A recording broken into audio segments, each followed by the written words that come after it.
A defesa de Oswaldo Eustáquio Filho, acusado de envolvimento em uma tentativa de golpe de Estado, deve aproveitar a decisão da Justiça espanhola de negar um pedido para sua extradição, feito pelo governo brasileiro, para reiterar o pedido de asilo político no país. A decisão da Justiça da Espanha fundamenta o pedido de asilo, segundo o advogado de Eustáquio, que é o Ricardo Vasconcelos. O tribunal considerou que o pedido de extradição foi feito por motivação política. Ele disse o seguinte: vamos solicitar a finalização no processo de asilo, que já perdura há quase 2 anos, e conseguir o asilo, ele disse em entrevista ao UOL. A Justiça da Espanha disse que não há acordo bilateral do Brasil com a Espanha que permita a extradição em situações do tipo, o que vai ser usado pela defesa. Walter Mairovich está conosco. Professor, boa tarde. Tem ou não tem acordo, professor? A Espanha descumpriu ou não esse acordo? Boa tarde. Boa tarde. Olha, a questão é complexa. A gente não tem aí o conteúdo da decisão da Corte Espanhola. Mas o que dá para perceber, vou voltar repetindo, não se sabe bem o conteúdo, se tem acesso, mas o que dá para perceber é que a decisão da Corte é muito limitada. Ele, naquilo que tinha nos autos, e a gente não sabe o que tinha nos autos, se mostrava liberdade de expressão. E agora, evidentemente, esse blogueiro de quinta já está tentando usar isso como para o seu pedido de asilo. Não me parece que a Espanha tenha dado uma interpretação muito ampla. O que parece é que o pedido não foi muito bem instruído, né? Walter, boa tarde, Sakamoto aqui. Deixa eu fazer uma pergunta, porque, claro, a gente sabe que o Oswaldo Eustáquio tem uma ficha corrida longa, né, de crimes contra a democracia, tem tudo isso, e reiteradamente, né, e está fugindo desde então. Só que, especificamente a respeito, para entender um pouco melhor, porque eu não consegui, na verdade, ler o acordo de extradição, como é que funciona o acordo de extradição Brasil-Estados Unidos, eu não tenho, Brasil e Espanha, desculpa, então eu não tenho ideia de como funciona. Né? Reciprocidade não é necessariamente você extradita alguém ou extradita alguém. Tem os critérios, né? Olha, aqui você vai extraditar tais tipos de pessoas, você vai extraditar eu também, eu não vou extraditar meus nacionais, você não vai extraditar seus nacionais, tudo isso. E a dúvida, na verdade, é o seguinte: esta extradição, esta resposta do Moraes à negativa da Espanha, ela pode fazer sentido ou ela está num limbo ainda que é difícil a gente entender? Ou qual que você acha que vai acabar sendo o desdobramento a partir disso? O governo vai fazer um novo pedido de extradição? Olha, Sakamoto, a gente tem que atentar para o seguinte: o Moraes, o ministro Moraes, ele dá uma decisão com o fígado. E por que ele dá uma decisão com o fígado? No caso que eu estou me referindo é o caso da esposa do ex-presidente do Peru. Porque ele fala em reciprocidade e suspende um pedido de extradição de um narcotraficante.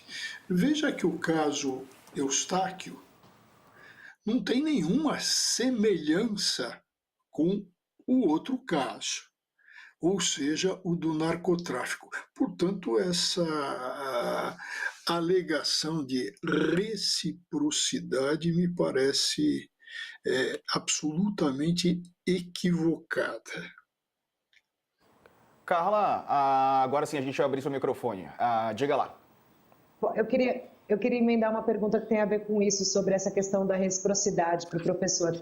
Professor, boa tarde. Essa questão da reciprocidade também, há uma dúvida, né? A gente até está aqui ouvindo alguns juristas, e é bom ouvir o senhor, se caberia ao ministro Alexandre de Moraes, do STF, esse tipo de decisão, ou se isso é uma atribuição que cabe ao presidente da República, ao executivo, né? Não ao judiciário brasileiro. Tem alguma coisa nesse sentido?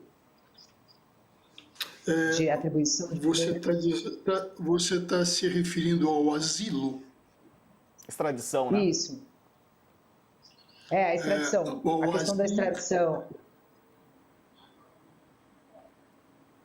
A questão Moraes está muito ruim o retorno, eu não estou escutando quase que nada. Professor, a Carla te perguntou sobre se existe... Eu também não estou te escutando, eu só dá para reconhecer que é você que está falando, mas não... Vou tentar falar mais alto. Eu vou tentar entrar e sair de novo, tá? Tá bom. Então o professor vai lá e daqui a pouco volta. Sakamoto, essa questão levantou debate nas redes sociais porque alguns consideraram um excesso do ministro Alexandre de Moraes. E aí? Diego, eu precisaria ver também, né, o acordo. Eu estava tentando até encontrar hoje à tarde o acordo de extradição, né, entre Brasil e Espanha para tentar entender em quais condições você pode, na verdade, ou pode ocorrer uma extradição de um lado ou de outro. O ponto foi o seguinte, eu acho que dá para a gente fazer uma análise que a Espanha, pelo menos do judiciário espanhol, ele, ao que tudo indica, acata a argumentação dos advogados do Oswaldo Eustáquio, né, de que a prisão teria um caráter político, né?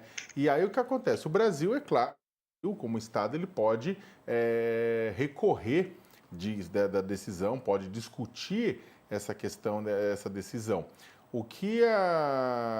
E é claro, eventualmente, se essa decisão ela for considerada exagerada, o Brasil pode, inclusive, questionar a Espanha, sabe? Tipo, romper o acordo, tudo isso mais. Eu só não, na verdade, realmente, eu não consigo, eu não conheço o acordo de extradição entre as duas partes para poder falar, para poder colocar isso. Só que a questão é se o ministro Alexandre de Moraes poderia ou não, ou ele acaba indo além, ou esse pedido novo deveria ter falado, como eu comentei, Carla comentou, deveria ser feito pela presidência da República. Mas acho que até eu queria ouvir o Walter, não sei se ele está conectado de novo, porque são duas coisas, né? Tem a questão do asilo, né, que é concedido por um governante, tem a questão da extradição, né? O Supremo Tribunal Federal, a Suprema Corte, ela pode considerar, ela pode analisar, na verdade, a autorização de permanência. No caso, inclusive, do Cesare Battisti, no Brasil, houve toda essa discussão também, uma análise pela Suprema Corte. Só que eu não quero só comparar os casos, porque exatamente falta, pelo menos eu não tenho acesso ao acordo, né? Então fica um pouco difícil também. Professor, voltou? Carla, faz a pergunta, por favor. Voltou. Não, voltou. Tá me ouvindo, professor? Tô te ouvindo agora. Sobre...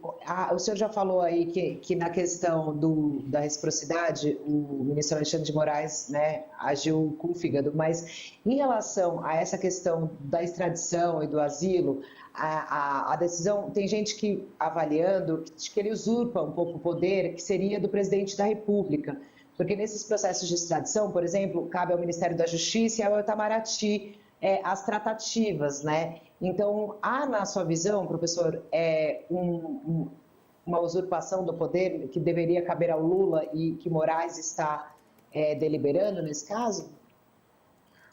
Olha, o asilo é baseado, o asilo político, numa convenção antiga de 1954, que o Brasil é subscritor. E a questão fundamental é que asilo político só cabe em caso de perseguição. E quem dá o asilo político é o chefe de governo, que pode acumular também a função de chefe de Estado. É assim que funciona. Não é o Supremo Tribunal Federal que dá asilo. Com relação à extradição, a questão é diferente. Quem julga a extradição é o Supremo Tribunal Federal. Teve uma única exceção que o Sakamoto lembrou no caso do Cesare Battisti, onde o Supremo entendeu que tinha um plus aí, uma questão a mais.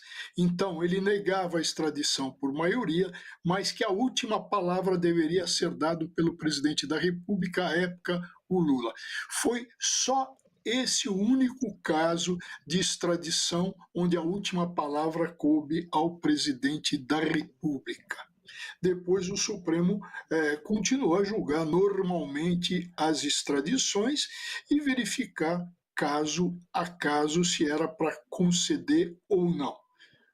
Tá certo. Olha, para você que está na TV, um intervalinho rápido, a gente já volta destacando outros assuntos. Sabe o Ozempic, aquela canetinha usada por muita gente para emagrecer? A Anvisa tornou obrigatória a venda de Ozempic com retenção da receita. Agora a receita vai ter que ficar retida na farmácia. Muita gente vai ter mais dificuldade para comprar, né? Porque o negócio virou febre. E a gente te conta mais e vai conversar com o médico Gonzalo Vecina em instantes. Até já.